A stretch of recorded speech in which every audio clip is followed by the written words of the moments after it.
The night sky over Nevada lit up like daylight on March 15, 2031. Farmers and truck drivers on lonely highways stopped their vehicles and stared upward as something massive fell from the heavens. The object left a trail of fire across the atmosphere that stretched for hundreds of miles. When it finally struck the desert floor, the impact shook the ground for 50 miles in every direction. Colonel Jack was stationed at Air Force Base when the call came through. Within 2 hours, he was in a helicopter flying toward the crash site with a team of soldiers and scientists. Nothing could have prepared him for what he saw when they arrived. A starship lay broken across the desert. It was nearly 2 miles long, its hull torn open in dozens of places. Strange metals gleamed under the emergency lights as military vehicles surrounded the wreckage. Smoke rose from fires that burned with colors had never seen before. Blue flames, green flames, flames that seemed to burn without heat. Dr. Lisa was among the first scientists to enter the ship. She was 42 years old, a specialist in advanced materials from the Department of Defense. She had spent her career studying experimental alloys and cutting-edge technology. But as she stepped through a hole in the alien hull, she realized that everything she knew was worthless compared to what lay before her. The interior of the ship was a maze of corridors and chambers. Emergency lights still flickered in some sections, casting strange shadows on the walls. The air smelled wrong, like metal and something sweet that Lisa could not identify. Her team moved carefully, documenting everything with cameras and sensors. They found the first body 20 minutes into their exploration. The creature was tall, perhaps 7 feet, with silver skin and large dark eyes that stared at nothing. It wore a simple uniform of some woven material. Its hands had 6 fingers. Lisa knelt beside it and felt a strange sadness. This being had traveled across the stars, only to die in a desert on a world it had never meant to visit. There were thousands more. As teams spread throughout the ship over the following days, they counted over 8,000 bodies. Men, women, children, families huddled together in their final moments. Soldiers who had died at their posts. Scientists frozen in the act of trying to save their ship.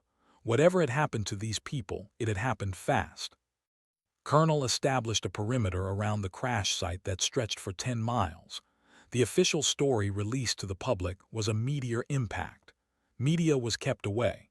Civilians who had seen the crash were visited by government officials and encouraged to keep quiet. Within a week, the site was completely sealed off from the outside world. Dr. Ben Sawyer arrived on the 4th day. He was a physicist from MIT, 35 years old, with a reputation for solving problems that others considered impossible. The Pentagon had recruited him for special projects before, but nothing like this. When he first saw the alien ship, he stood in silence for nearly 10 minutes just staring. The technology they found inside was beyond anything on Earth. Fusion reactors that produced more energy than entire power plants. Gravity manipulation systems that could make heavy objects float like feathers. Computer systems that stored more data than every server on Earth combined. And weapons that could level cities with a single shot. Lisa and Ben Sawyer worked together to understand what they had found. They spent weeks studying the ship's database, trying to decode the alien language. It was Amy Dawson, a young analyst from the NSA who specialized in pattern recognition, who finally cracked it. She was only 26 years old, but her mind worked in ways that others could not follow. Within 3 months, she had translated enough of the alien language to understand the basic story. The creatures were called. They had been a peaceful species, explorers and scientists who traveled the galaxy seeking knowledge. Their civilization had lasted for over 10,000 years. They had never developed weapons of war because they had never needed them. The galaxy, they believed, was a place of wonder and friendship.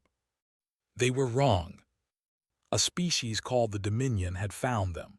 They were conquerors, a race that had built an empire across hundreds of star systems by destroying anyone who stood in their way.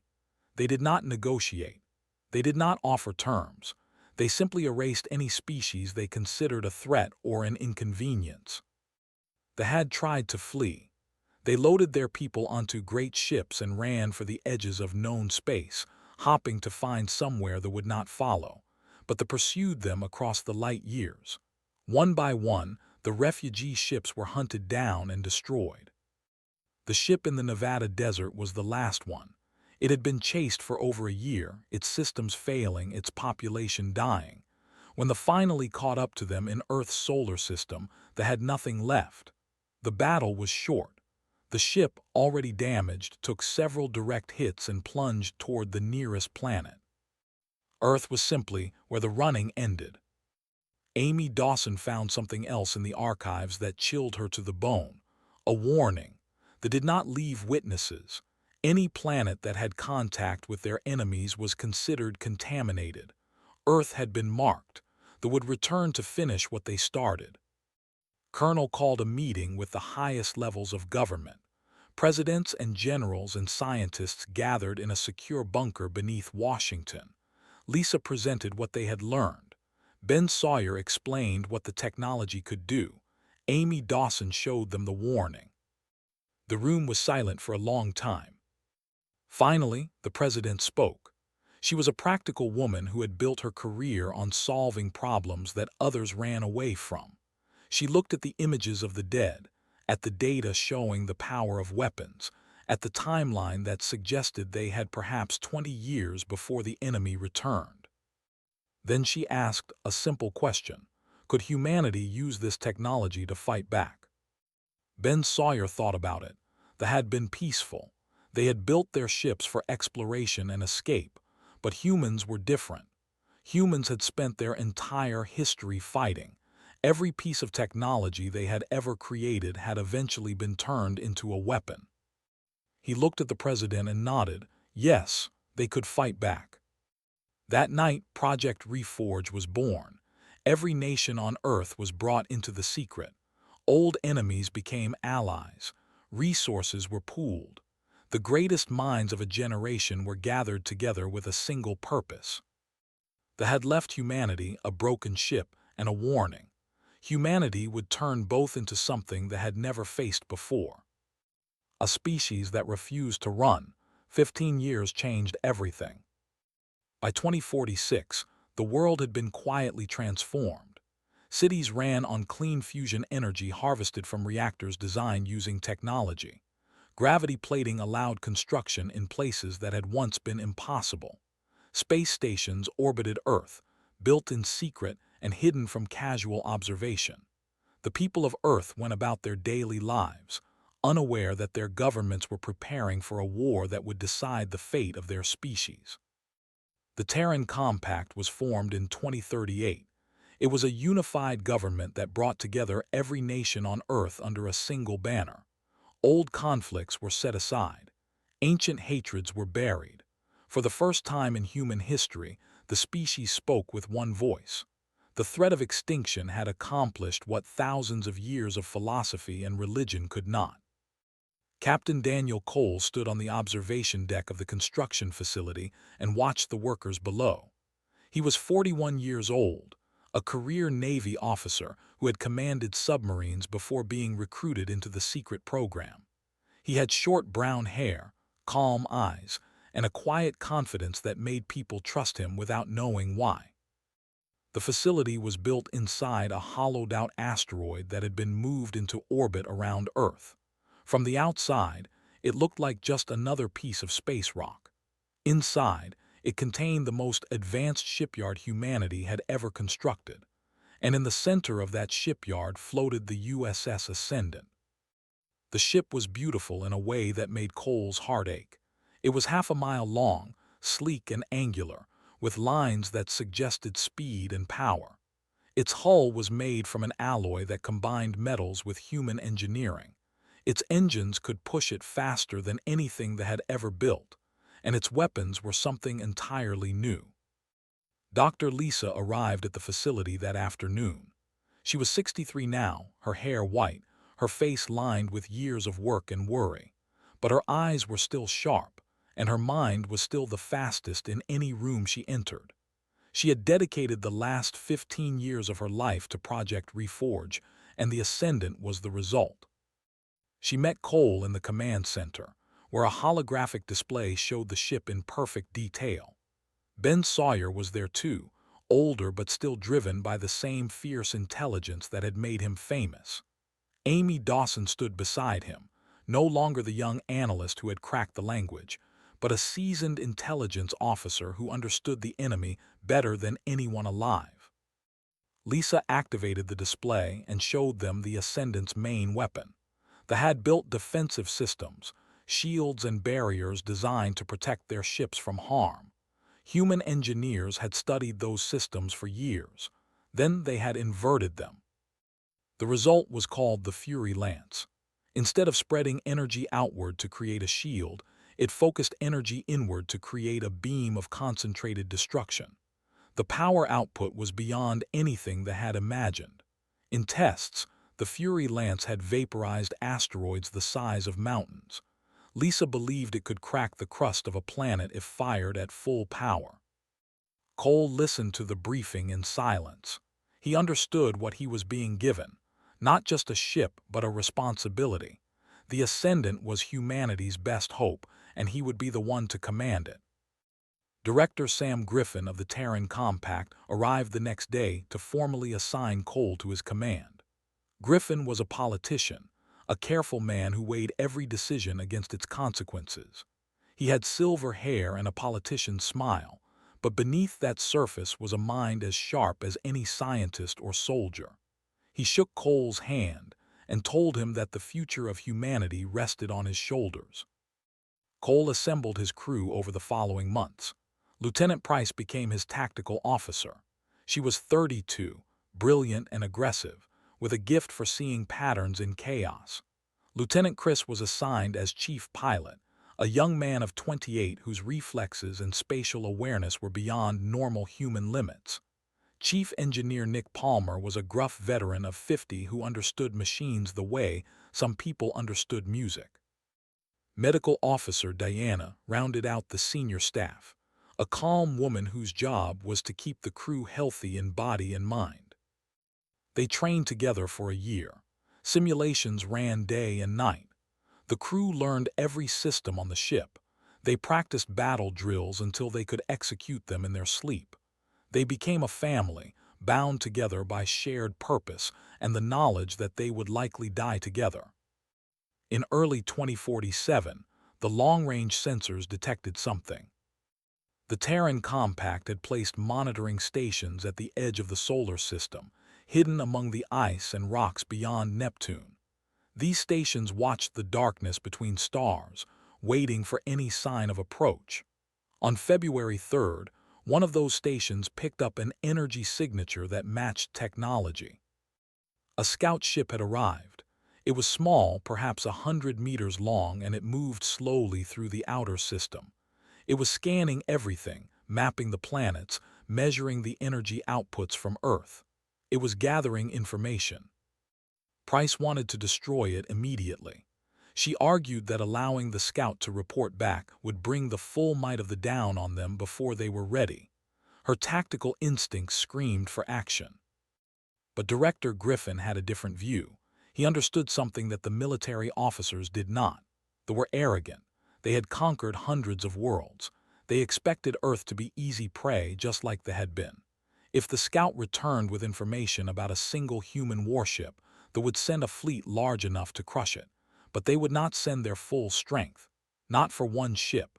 Not for a primitive species that had barely reached its own moon a century ago. Griffin wanted them to come. He wanted them confident. He wanted them to underestimate humanity until it was too late. Cole understood the strategy, even if it made his stomach turn. They would let the scout go. They would wait for the enemy to come to them. And when they arrived expecting easy victory, humanity would show them something they had never encountered before. A species that had been preparing for this moment for 15 years. A species that had taken the broken technology of their victims and forged it into something new. A species that did not run. The scout completed its survey and jumped to faster-than-light speed, disappearing into the void between stars. Amy Dawson tracked its trajectory. Based on the distance to known space, she estimated they had 4 years before a response fleet arrived.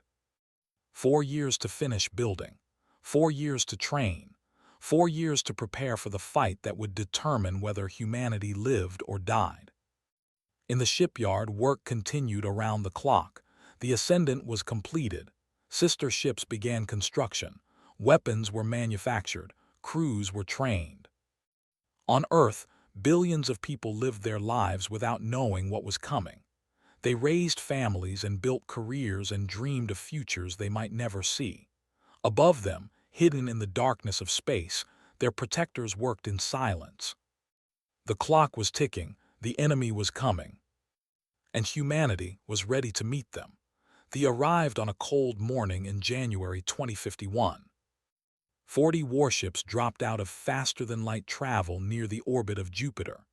Each ship was massive, nearly a mile long, covered in weapons platforms and armored with metals that had been refined in the hearts of conquered worlds.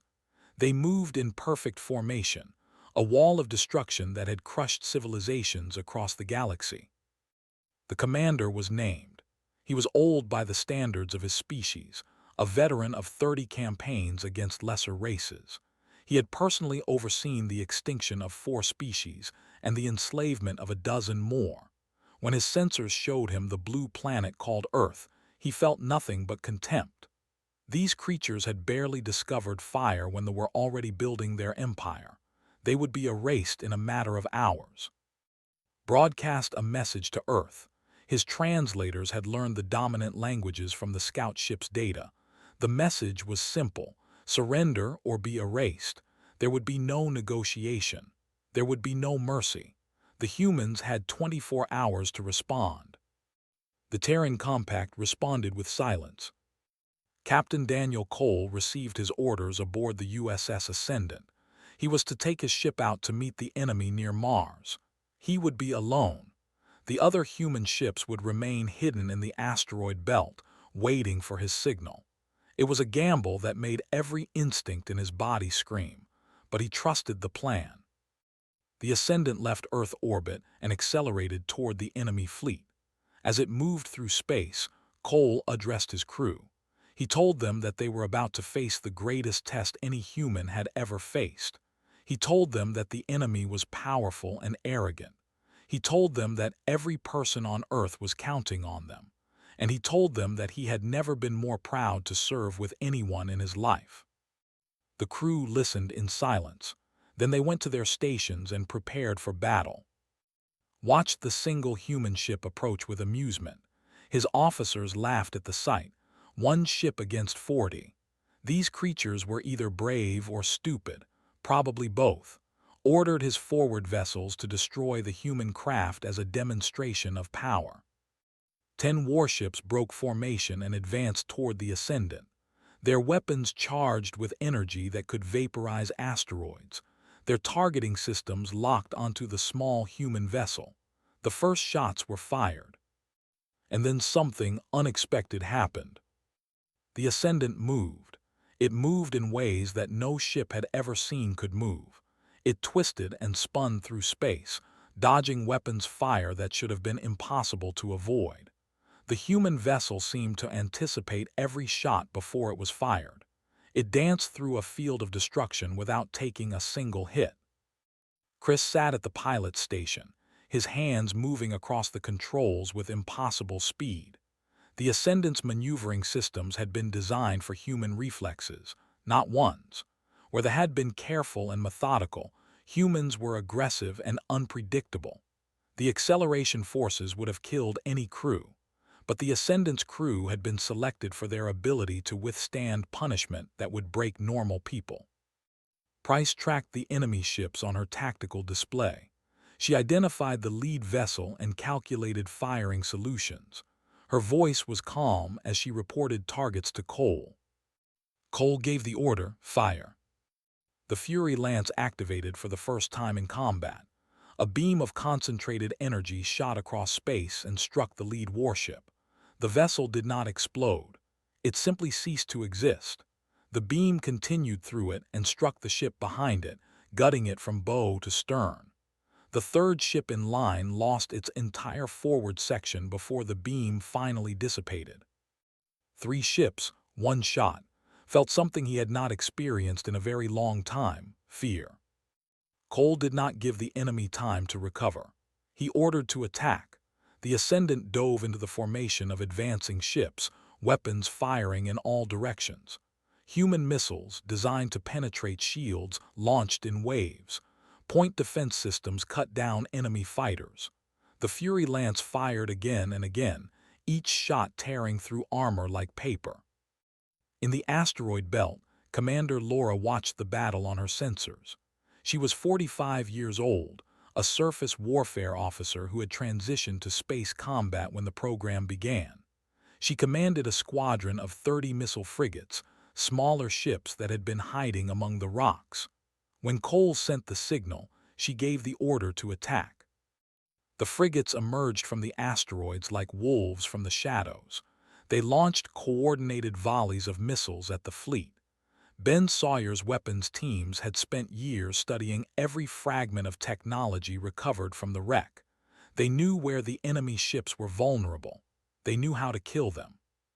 The formation broke, screamed orders at his captains, but there was no time to organize a response. Ships that had conquered worlds died under the assault of vessels 1/10 their size. The humans fought with a fury that they had never encountered. They did not retreat. They did not hesitate. They attacked with everything they had. Within 6 hours, 23 warships had been destroyed. The rest fled toward the outer solar system, their faster-than-light drives charging for an emergency jump. His flagship was among the survivors, though it was badly damaged. But before they could escape, Laura's frigates intercepted one more prize. A damaged cruiser, its engines destroyed, drifted helplessly near the orbit of Saturn, moved her ships alongside it and sent boarding parties. For the first time, humanity captured prisoners. The interrogations that followed revealed more than the Terran Compact had dared to hope. Amy Dawson led the intelligence team that questioned the captured. They learned about the structure of the Dominion. They learned about its weaknesses. And most importantly, they learned the location of the... Cole returned to Earth a hero. His crew was celebrated in secret ceremonies that the public never knew about. But there was no time for celebration. The fleet had escaped. Survivors would report what had happened. The Dominion would send a larger force next time. Dr. Lisa met with Director Griffin to discuss their options. They had won the first battle, but the war was far from over. They controlled hundreds of worlds. They had thousands of ships. If humanity waited for them to come back, the next battle might not end so well. There was another option, a desperate one. Instead of waiting for the enemy to come to them, humanity could take the fight to the... They could strike at the heart of the Dominion before it could recover from its shock. Griffin thought about it for a long time. It was a gamble that could end with the destruction of everything humanity had built. But it was also the only way to guarantee that they would never threaten Earth again. He made his decision. They would attack. The decision to attack was the most dangerous gamble in human history. Admiral Jack stood before the War Council of the Terran Compact and made his case. He was 71 years old now, his hair completely white, his body showing the wear of decades of service. But his mind was still sharp, and his voice still carried the authority of a man who had dedicated his life to protecting others. They had tried to run, he said. They had loaded their people onto ships and fled across the galaxy, hopping to escape the... It had not worked. They had hunted them down, one ship at a time, until there was nothing left. Running did not work. Hiding did not work. The only way to survive was to make the enemy fear you more than you feared them. Some members of the council argued for a defensive strategy. They wanted to build more ships, strengthen Earth's defenses, and wait for the next attack, but shook his head. Every year they waited was another year for them to build ships of their own. Every year they waited was another year for the Dominion to learn from its defeat. They had been caught by surprise once. They would not be caught again. The vote was close, but in the end the council agreed. Operation Reckoning was approved. Humanity would take the war to the enemy. The next 3 years were the busiest in human history. Shipyards worked around the clock. Resources were gathered from across the solar system. Asteroids were mined for metals. Moons were stripped of ice to provide fuel. The entire industrial capacity of Earth was focused on a single goal: building a fleet capable of crossing the stars and striking at the heart of an empire. Kate was one of the engineers who made it possible. She was 34 years old, a specialist in propulsion systems who had been recruited into the program straight out of graduate school. She spent 18-hour days in the construction yards, solving problems that textbooks said were impossible. When the faster-than-light drives kept failing during tests, she redesigned them. When the power cores overheated, she invented new cooling systems. She slept in her office and ate meals at her workstation. There was no time for anything else. By 2054, the fleet was ready. 12 capital ships, each one as powerful as the Ascendant. 50 frigates, fast and deadly. 200 fighter craft, piloted by the best humanity had to offer. It was the largest military force ever assembled by the human species. Captain Daniel Cole was promoted to fleet commander. He chose to keep his flag aboard the Ascendant, the ship that had carried him through the first battle. His crew had become his family, and he could not imagine facing the coming fight without them. The fleet departed from Earth orbit on March 15, 2054, 23 years to the day after the ship had crashed in the Nevada desert. Billions of people watched the ships climb into the sky, though they did not know where the fleet was going or why. The Terran Compact told them only that humanity was taking the next step into the stars. The journey to space took 8 months. 8 months of travel through the void between stars, with nothing but darkness outside the windows and the hum of engines inside the hull. It was a time of waiting and preparation and quiet fear. Cole walked through his ship every day, talking to the crew members, checking on their morale. He knew that many of them would not survive the coming battle. He wanted them to know that their commander cared about them, that their lives meant something. Nick Palmer kept the Ascendant running despite the constant strain of faster-than-light travel. The engines were pushed beyond their design limits, and something was always breaking. Palmer and his teams worked without rest, patching systems and replacing parts, keeping the ship alive through sheer stubbornness. Diana monitored the psychological health of the crew. The stress of the mission was taking a toll. Some crew members had nightmares, others into themselves, counseled them individually, helping them process their fears. She reminded them why they were fighting and what waited for them if they won. Price spent her time studying the intelligence gathered from the captured.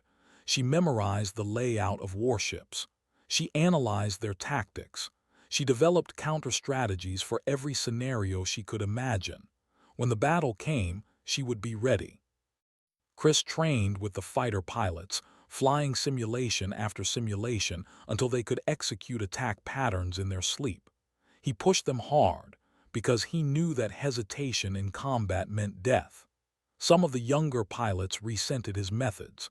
They would thank him later if they survived. The fleet crossed the border into territory on November 2nd. What they found surprised them. The space around the border was not empty. Ships from other species waited there, watching. These were races that they had conquered long ago, peoples who had been enslaved and oppressed for generations. They had heard rumors of the battle at Earth. They knew that someone had finally fought back against the Dominion. Amy Dawson, traveling with the fleet as Chief Intelligence Officer, made contact with these observers. She learned that this grip on their empire was not as strong as it appeared. Many of the conquered species hated their masters. They had been waiting for someone to challenge supremacy. They had been waiting for hope. Cole received messages from these watching ships. Some offered information about defenses. Others offered supplies. A few even offered to join the fight, though their ships were old and their weapons outdated. Cole accepted all the help he could get. He knew that the coming battle would require everything they had. The fleet pressed deeper into space. They passed worlds that had been stripped of resources, their surfaces by mining operations. They passed shipyards where slave labor built weapons for the Dominion. They passed the ruins of civilizations that had been destroyed for daring to resist. Every sight hardened the resolve of the human crews. This was what they did. This was what they would do to Earth if they won. There could be no peace with such an enemy. There could be no compromise, only victory or extinction. On December 20th, 2054, the fleet arrived at the edge of the home system. Sensors showed a massive defensive force waiting for them. Over 200 warships, orbital stations bristling with weapons, fighter craft by the thousands. The heart of the Dominion was prepared to defend itself. Cole gathered his senior officers for a final briefing. He laid out the battle plan one more time. Then he did something unusual. He told them that no matter what happened in the coming hours, he was proud of all of them. Humanity had come farther than anyone could have imagined. Whatever happened next, they had already proven that the human spirit could not be broken. The officers returned to their ships. The fleet formed into attack formation. Weapons were charged. Shields were raised. And then, with the fate of two species hanging in the balance, the final battle began. The Battle of Prime was the largest military engagement in human history. They had assembled their greatest fleet to defend there. 216 warships formed a wall between the human fleet and the planet below. Orbital defense stations added their firepower to the barrier. Fighter craft swarmed like angry insects around the capital ships. The High Command watched from their fortress on the surface, confident that no enemy could break through such defenses. They had never faced humanity before. Admiral Cole gave the order to attack at 600 hours. The human fleet surged forward, engines burning at maximum power. The capital ships took the center of the formation, their heavy weapons charging. The frigates spread out on the flanks, ready to strike at any weakness. The fighter squadrons launched and raced ahead, tiny specks of light against the darkness of space. Chris led the fighter wing. He had 200 pilots under his command, young men and women who had trained for years for this moment. As they approached the enemy formation, he spoke to them over the radio. He told them to stay with their wingmen. He told them to trust their training. He told them to make humanity proud. They opened fire when the human fighters entered range. Space lit up with energy beams and missile trails. Explosions blossomed in the void as fighters on both sides were destroyed. Lost 30 pilots in the first 3 minutes. But the survivors pushed forward, drawing enemy attention away from the capital ships. The Ascendant led the charge of the heavy vessels. Cole stood on his bridge, watching the tactical display as his ship plunged into the enemy formation. The Fury Lance fired again and again, each shot tearing through warships. Around him, the other human capital ships added their firepower to the assault. But they were not the same enemy they had faced at Earth. They had learned from their defeat. Their ships moved in coordinated patterns, covering each other with overlapping fields of fire. Their commanders had studied the recordings from the survivors of the first battle. They knew what the humans were capable of, and they had prepared. The battle became a grinding contest of attrition. Human ships took damage. Ships took damage. Crews died on both sides. The void filled with debris and bodies and the dying flickers of explosions. Commander Laura brought her frigate squadron against the left flank of the formation. Her ships were smaller and faster than the capital vessels, designed to find weak points and exploit them.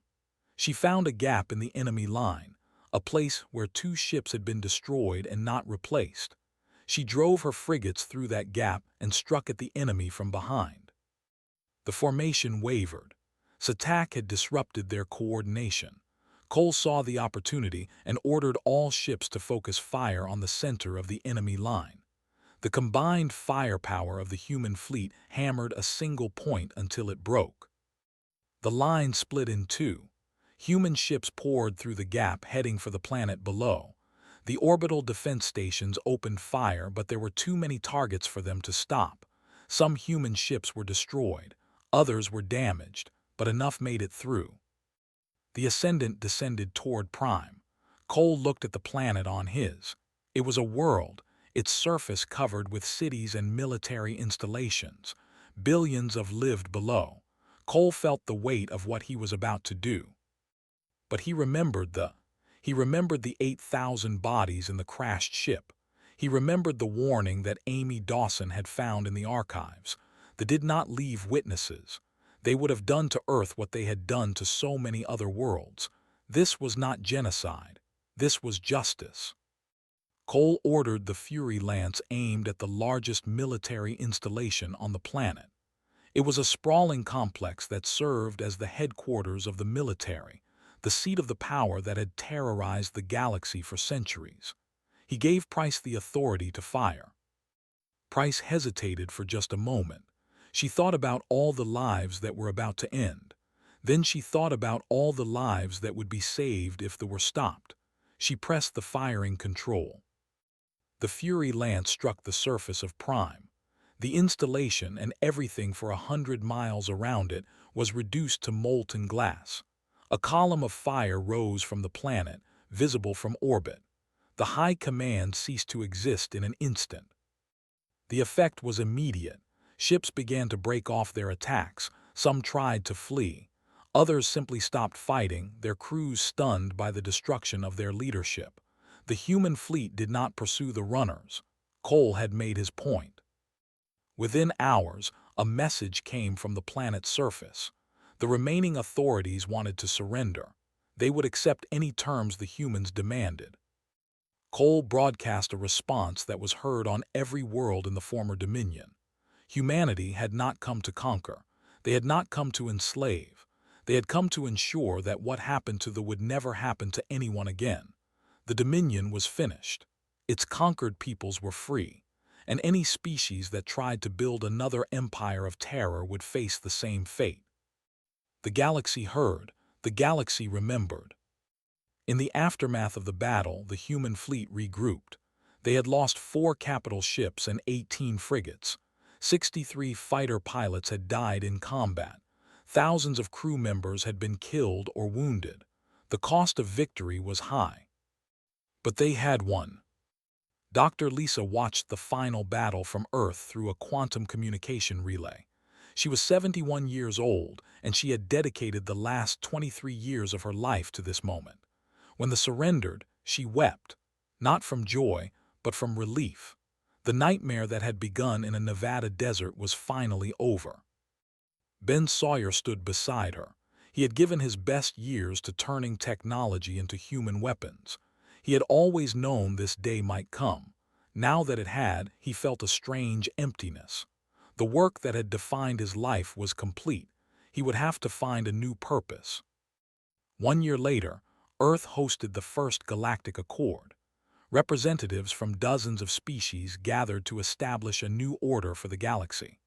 The humbled but not destroyed sent envoys who pledged to never again pursue conquest.